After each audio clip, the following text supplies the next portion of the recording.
Hey, I'm Wendy Zuckerman, and you're listening to Science Versus from Gimlet. And yes, I am back. I was away spending some time with the family. They say hi, by the way. And I am ready to dive into today's episode, which is about childbirth. Are doctors getting it wrong?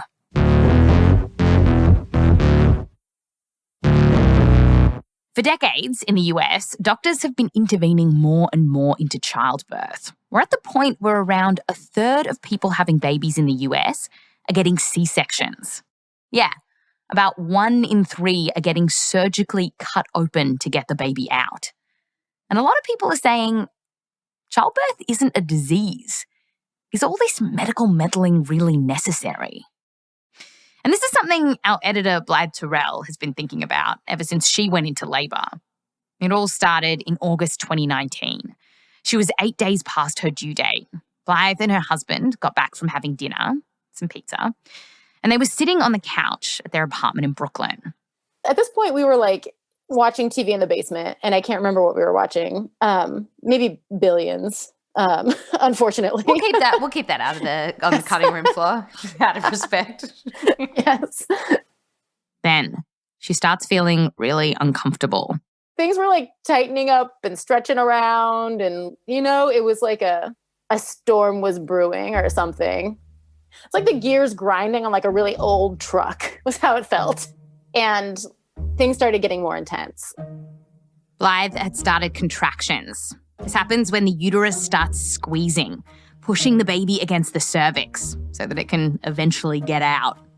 This is exactly what's supposed to happen in childbirth, but it can get incredibly painful. It got so bad that Blythe couldn't bear to sit on the couch anymore, and every time the pain hit, she had to get on all fours. But after about 4 hours, she called up her doula, Shala Konomi. Shala's job is to support people through their deliveries. She's helped about 80 births. She came over right away. And by now, she sees that Blythe is pretty far along. And I'm like, oh, okay, something's going on. I definitely was like, yeah, we need to leave right now. And I was like, okay. So Blythe, Shala, and her husband take a lift through Brooklyn and arrive at the hospital. Blythe's contractions are getting stronger and stronger. The pain is intense. They put her in a curtained-off space, check and see what's happening. And the doctors are like, holy crap, this baby is ready to pop out now. Well, then I was like, this is awesome. This baby's about to come out in 10 minutes probably, and then we'll be out of here. This is amazing. I was so excited. I was like, I've already done the hard part. This is going to be great. But it quickly became clear that things weren't going to be great. Basically, we start going through this round of okay, contractions come, push, push, push, no baby. Contractions come, push, push, push, no baby. I'm thinking, why, what's going on? Because everything progressed so quickly for her. And to get all the way to pushing and your baby's not coming out, something was going on. This goes on for several hours with no sign of the baby coming out. And the doctor looked at me and was like, listen, if I thought it would happen if you just kept pushing, I would say, let's do it. But I just don't think this baby is coming out, and I think you need a C-section. A C-section. This is exactly what Blythe didn't want. She'd heard that it might be bad for your baby in the long term, and that doctors in the US have a reputation for giving C-sections, even if you don't really need one.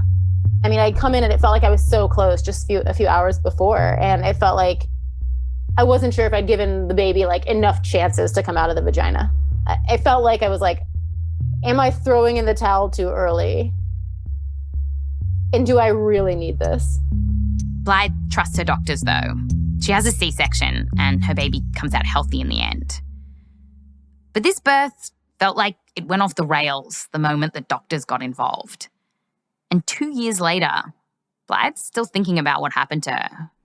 And what do you feel like you missed out on? I guess I had this image in my head of, I did it. I have this sense of relief. I pushed this baby out. There's this feeling of this big push, and then it comes out and you're there it is. And there's coursing through your whole body is just this magical feeling of hormones and, like joy. And then they hand you the baby and you're crying and you're like, I did it. We did it. We're here together now. We're a family. And that just wasn't the experience I had. And I want to know if I should be sad about that. And Charlotte has seen this happen so often, where you get to the hospital and it's one intervention after another. And the next thing, you're being wheeled into an operating room. Absolutely. Oh gosh, I've definitely been to births where interventions were necessary and it worked and I agreed with it. But I have definitely been to a lot of births where interventions were pushed on the families I worked with, for sure. So on the one hand, we have people saying that doctors are screwing up childbirth and that perhaps you'd be better off without them, having your baby at home. After all, this is something that people with vaginas have been doing basically ever since people had vaginas.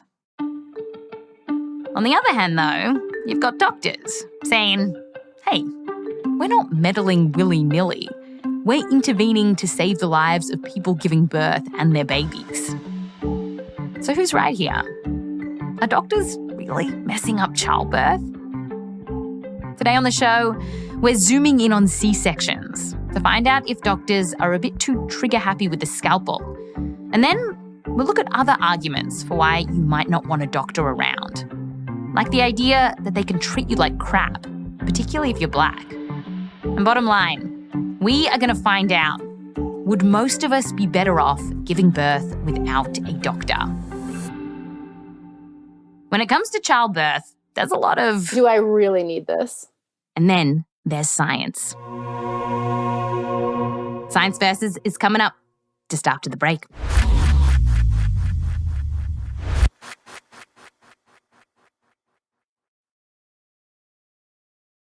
This episode is brought to you by Vroom.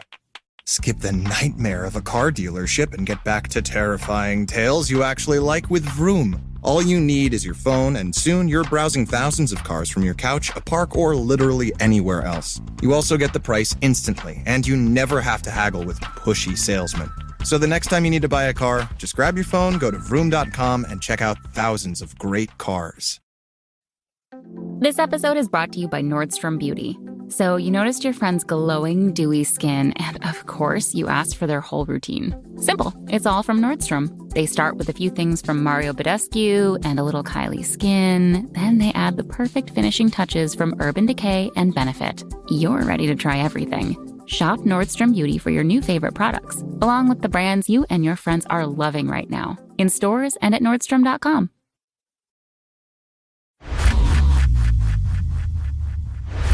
Welcome back. Today, we're talking about childbirth. And just quickly, we know that not everyone who gives birth is a woman, but a lot of the studies and experts still talk about it this way. We've tried to use inclusive language. Okay, so we are looking at whether doctors are screwing up childbirth, meddling when they don't need to be. And look, obviously there are times when you do need a doctor around during childbirth. Let's zoom in on that procedure that Blythe was worried about, C-sections. A cesarean can be really a life-saving measure in a lot of women. And if the heart rate of the baby looks bad, if mom starts getting really sick, that is an easy decision for us to make. This is Sarah Osmondson. She's an OB and associate professor at Vanderbilt University. So yeah, if the baby's heart rate drops and doesn't get better, this can be dangerous for the baby, and a doctor is going to step in. But the thing is, sometimes everyone is looking fine, and doctors like Sarah are still doing C-sections. So what's going on there? Well, one of the big reasons why doctors give C-sections is because labour is taking forever, and doctors are worried that something is going to turn south. But producer Meryl Horn asked Sarah the big question here. Like, how long is kind of too long for somebody to be in labor for?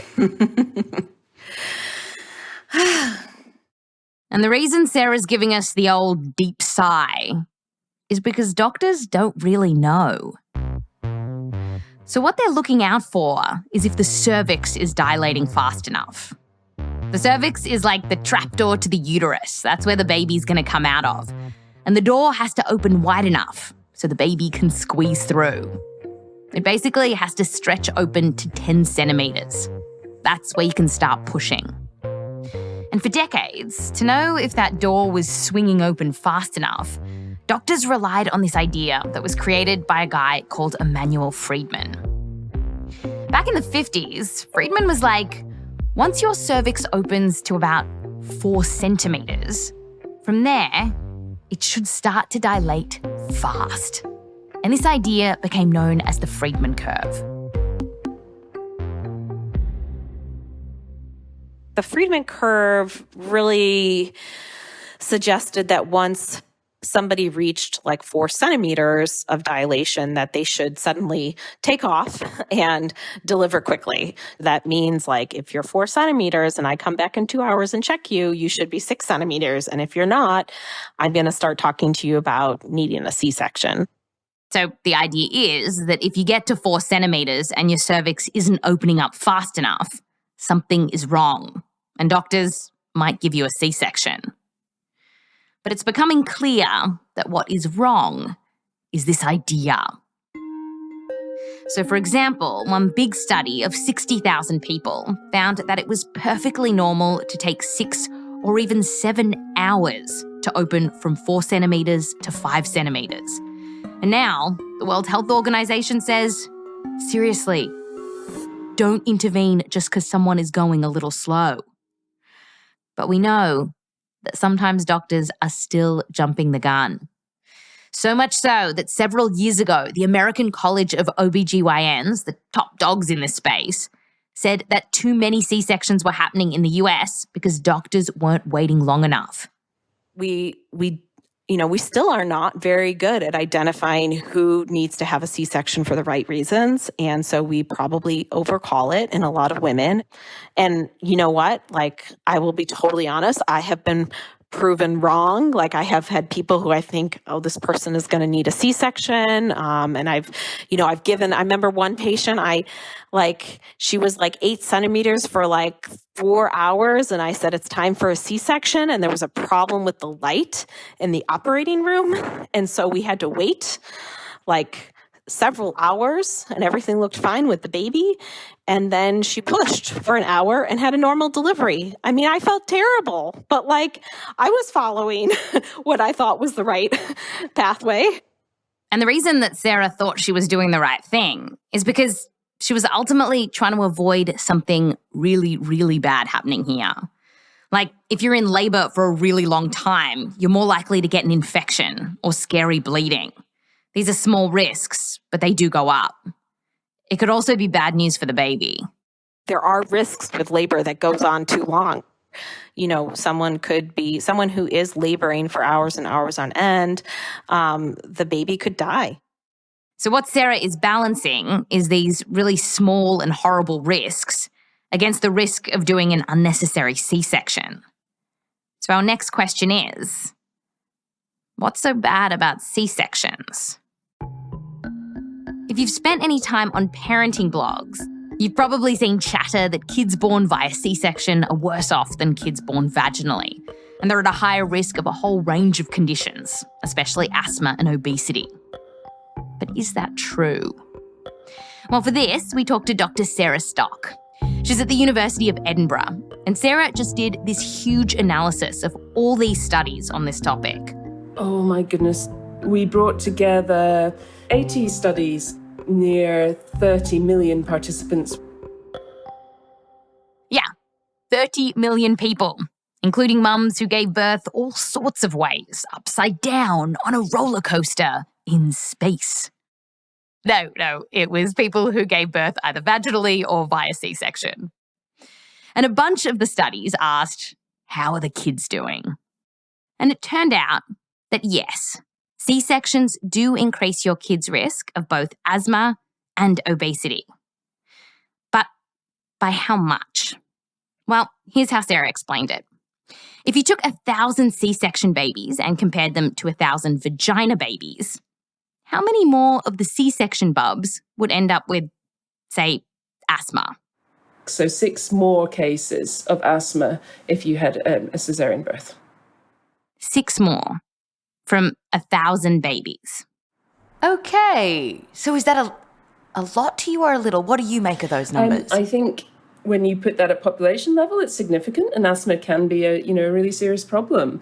But I think that we've I don't know. It's hard, right? I don't know what to make of it. What do you? Well, I think this is people interpret the risks really differently. If you know somebody with really brittle asthma, then 6 more cases of asthma is a really huge risk for you. If you sort of think, well, it's a little bit of mild breathing problems and it's only 6 cases, I'm not so bothered. The risk is higher for obesity. So if you take those 1,000 C-section kids, now roughly 40 more of them would be obese as kids.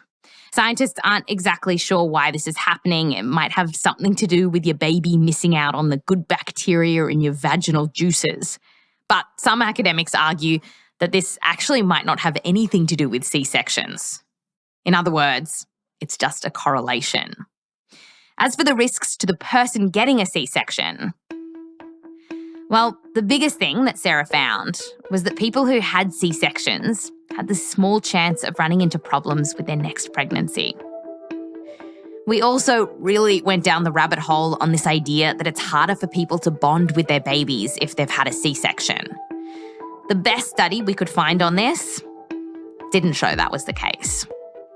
And so what does all this mean for a doctor who's helping someone through labour and trying to decide what to do? Well, for Sarah, it means that C-sections aren't the villain they're sometimes made out to be, particularly if you're comparing it to the risk of a mum or baby dying. That's going to blow anything else out the water for that. If you need to have a cesarean section, that's really important. The benefits can far outweigh the risks, and the risks are relatively low. So that's how some doctors are thinking about this whole thing. They often don't know exactly when is the right time to step in, but generally, they don't see C-sections as that troubling, and so might end up doing one when they don't really need to. And this plays out with some other interventions too, like inductions. This is where a doctor jumpstarts labour artificially. They're also getting more and more common in the US. And again, you see that doctors are weighing up this super small risk of something bad happening if the baby is cooking in the uterus for too long, against doing an intervention that ultimately might not be necessary. So what does all this look like when you're at the hospital? Well, let's go back to Blythe. When she was told that she needed to get a C-section, it was really unclear that she actually needed one. The baby was fine, Blythe was exhausted but healthy. And even her doctors weren't saying, you need this now. They were like, we think you probably should do it. But once she was wheeled into the operating room, things changed. And it became clear that she did need it. Her husband Jack was there too, and the doctor told them that the baby's heart rate is dropping. I knew the baby was in distress. So I knew that they needed to get the baby out fast, and I didn't know what was going to happen. From there, things start moving really fast. They put up a blue curtain to separate Blythe's face from her stomach. She's wide awake, but her lower half is numbed up. And then they start the surgery. And at one point we start hearing everyone's voice gets a little more strained. They're like, okay, give me that. Okay, do this. Okay, do this. Okay, do this. And they're jerking my body around back and forth. The top of you was kind of moving and jerking as they pull you back and forth to try to get the baby out. And I was like, oh my God, what's happening now? Is everything going to be okay? And so I was lying there waiting to know something and waiting to hear something. And just waiting, it was just waiting. It was horrific. Because the only information you have is the baby's heart rate wasn't good. And they were super stressed out about what was happening. And you don't know, you can't hear any, you can't hear the baby. You don't know if the baby's still in there. You just don't know. I just didn't know in that moment what if things were going to be okay or not. Finally, The doctors rush to another part of the room. It looks like they've got the baby out, but they're still not saying anything. Blythe and her husband are just waiting. I'm pretty sure we were holding hands at that point. Yeah, I think I turned to him and I was like, "Can you see our baby?"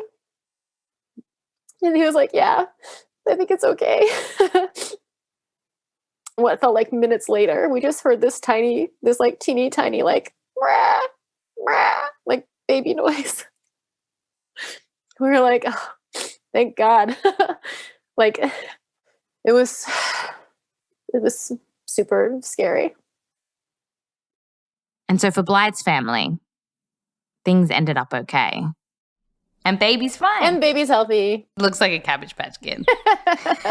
It does. I guess, listen, he never had the pointy head that can happen when they smush you out of the birth canal. So little round-headed baby. No, you saw early pictures. He looked like an old toe that somebody left in the bathtub. So doctors are making decisions on the fly here. And yeah, maybe sometimes they're too keen to meddle. But there are other times like Blythe's when that is exactly what you need. After the break, though, we'll hear the other side. The argument that not only have doctors been botching up vaginas for decades, but also what it can be like to give birth without a doctor in the room. She was just like in this euphoric trance. It was amazing. Coming up.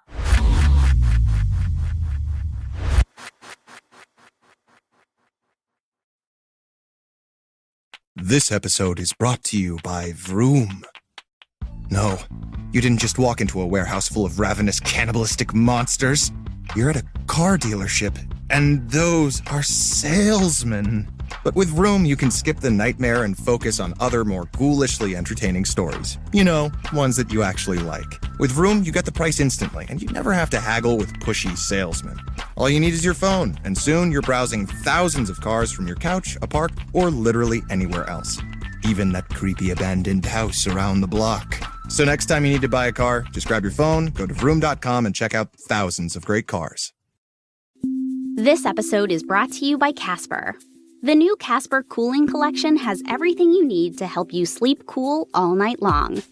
Casper's mattresses with new snow technology, hyperlight sheets, lightweight duvets, and breathable mattress protector are all designed to work together to prevent overheating and keep you cool and comfortable. Their Wave Hybrid Snow Mattress keeps you cool for over 12 hours, pulling heat away from your body for sustained temperature regulation, a cool-to-the-touch feeling, and a much-improved tomorrow. Casper's breathable mattress protector improves the coolness of the bed even further by allowing air to flow between your body and mattress. And as always, Casper offers free shipping and free returns. Focus on tomorrow.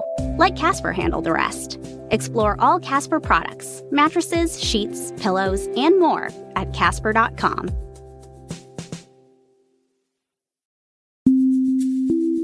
This episode is brought to you by Sleep Number.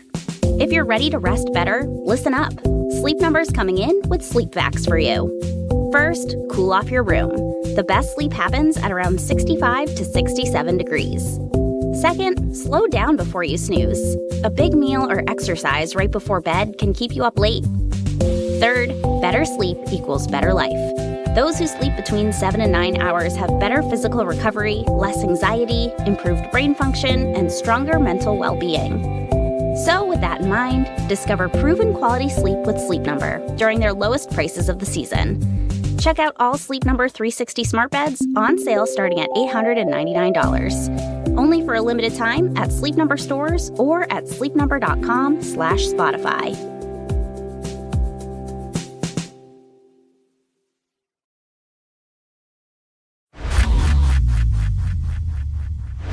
Welcome back. Today, we're talking about whether doctors need to get their grubby mitts out of our uteruses and let us have our babies naturally.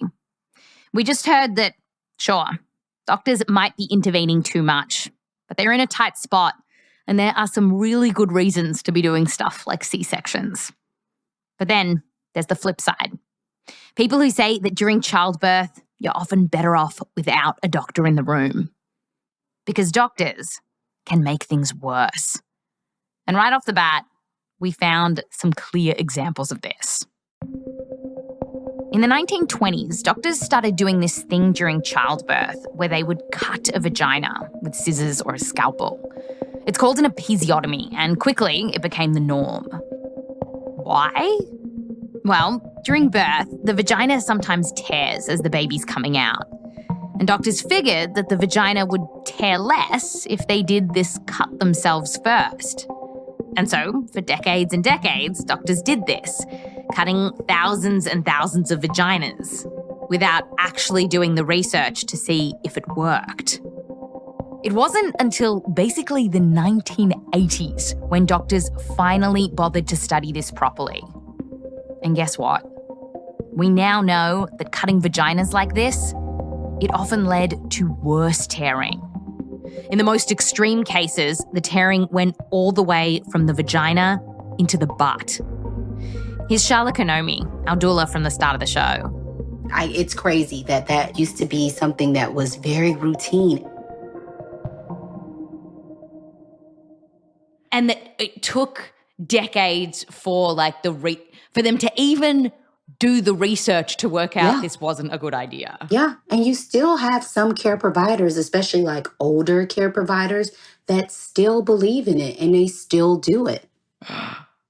The World Health Organization says that while sometimes you need an episiotomy, doctors shouldn't be doing them willy-nilly. But in some countries, it's still the norm. And in the US, studies find that some hospitals still do them way more than they should. Thankfully, I've only been to one birth where someone had an episiotomy, and it was almost like traumatic when it happened. It was traumatic for her. I hated that it happened. It happened without her consent too. It was awful. So sometimes doctors are messing up childbirth by relying on dusty old textbooks.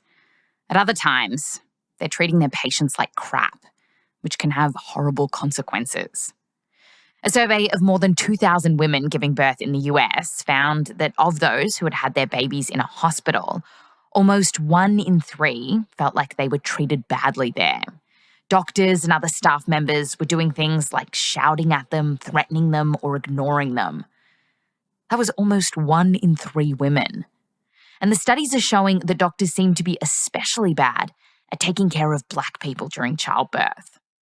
So, for example, in that survey we just talked about, Black women were twice as likely to say that when they asked for help, they were ignored or that healthcare workers were slow to respond.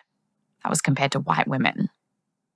Now, this problem got a lot of attention when it happened to Serena Williams. She had dangerous blood clots after giving birth to her daughter. And when she asked doctors for help, they were slow in getting her the treatment that she needed. She said she almost died. If Serena Williams, talented, successful, if she can be ignored in her care, then I and anyone else who looks like her absolutely can. This is Dr. Crystal Berry Roberts, an OBGYN in Texas.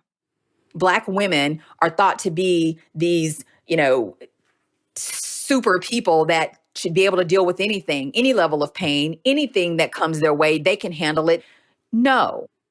And the stakes are so high here. While it's really rare to die from childbirth in the US, the risk is higher for Black women. Yeah, maternal mortality for Black mums is 3 times higher compared to white women. And it doesn't matter about your income or education. And we see this pattern for babies too. Black babies are more likely to die in the US compared to white babies. And part of this is because some white doctors aren't doing their jobs properly when it comes to caring for Black babies. So one big study recently found that when a Black newborn has a Black doctor, that baby is more likely to survive compared to if the doctor was white. For me, when I read that and I see that, I'm a Black mother of 2 children, ages 4 and 7. So it hasn't been that long ago that I had newborns. And to know that newborns that look like mine have a higher risk of dying based on whether or not the physician looks like them is disheartening, it's unfair, it's unjust, and it's another reminder of the deep permeation of systematic racism. Let's just call it what it is. And this happened, we're talking about hours into this world. Do you talk to your Black patients about this, or are they sort of relieved when you're the OB that's on call for their birth? In a lot of cases, they've sought me out. I'm getting definitely more patients who are coming to me already aware of the studies, the data, the reality that is out there. Okay, so since some doctors are doing a crap job here, should we just do away with them? Would most of us be better off having our babies at home? Some people say that this is not only safe, but it can be a really amazing experience. Sharla, our doula, remembers this one home birth that felt pretty magical. She was just like in this euphoric, like it was like she was in a trance. It was amazing. And she was just euphoric. She was butt naked the entire time. And I remember it was almost like we were dancing as I was supporting her. It was very hippie, but I'm into that, so I loved it.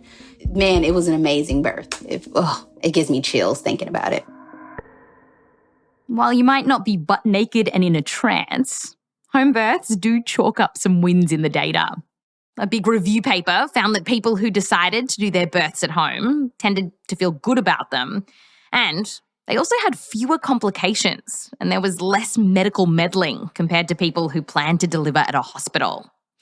So, for example, without snip-happy doctors around, home birthers had fewer episiotomies.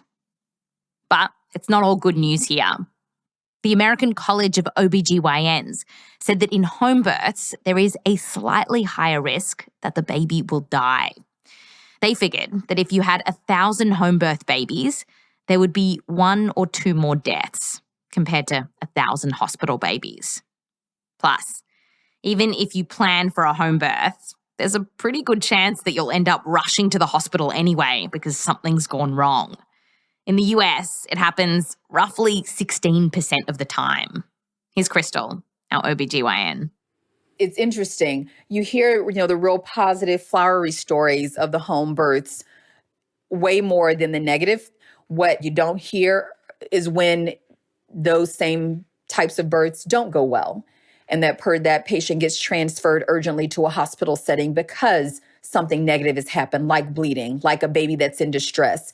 A mom's been pushing for hours and still hasn't delivered, and now baby's shoulder is stuck or something like that. Things can go wrong. And the American College of OBGYNs says that in some cases, like if you're having twins or the fetus is in a funky position, when it comes to childbirth, don't try this at home. So, where does this leave us? Are doctors mucking up childbirth? Well, it's tricky, eh? They are getting involved when they don't need to be. But ultimately, if something goes wrong in your birth, you want a good doctor around. And something that we heard over and over again from OBs and midwives and doulas that we spoke to is that every childbirth is so different. And there can be beautiful C-section births where everyone is so happy. And there can be so-called natural births that are actually really, really tough. And no matter how many podcasts you listen to about this, when push comes to shove, ultimately, you can't control how everything's going to go for you. Like our doula, Sharla. She had a home birth for her daughter